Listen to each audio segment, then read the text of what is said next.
Du 23 au 25 mars 2022, s'est déroulée dans les locaux de la préfecture de Porto-Novo, dans le département de Lomé, la première section du CDPE, Comité départemental de la protection de l'enfant au titre de l'année 2022. Un enfant qui naît, c'est une grâce, une bouche à nourrir, un être à vêtir, à soigner, à éduquer et à protéger. Pour atteindre ces objectifs, il y a lieu alors de se former, de connaître tous les instruments juridiques de protection de l'enfant pour assumer pleinement vos obligations à l'endroit des enfants. C'est avec beaucoup de plaisir, encore une fois, je prends la parole ce jour, mercredi 23 mars 2022, pour souhaiter la bienvenue à chacun de vous dans cette salle, dans le cadre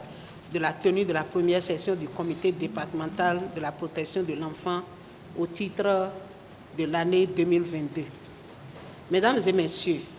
la rencontre de ce jour s'inscrit, comme vous le savez déjà, d'une part dans le cadre de l'évaluation du plan d'action commun de l'année 2021 et de l'élaboration d'un autre plan pour l'année 2022. D'autre part, les participants que nous sommes bénéficieront d'un renforcement de capacités sur diverses thématiques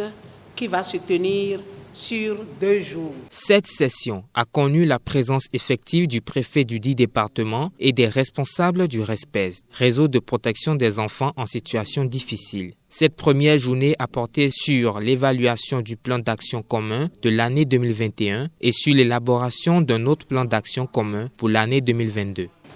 Durant la suite de la journée, nous avons travaillé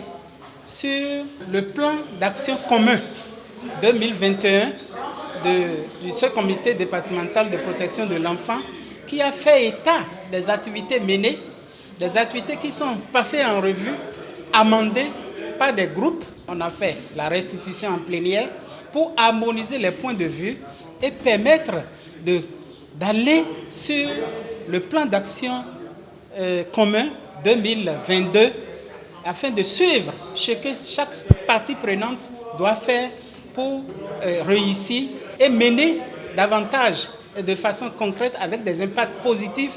dans le plein épanouissement des enfants de notre département.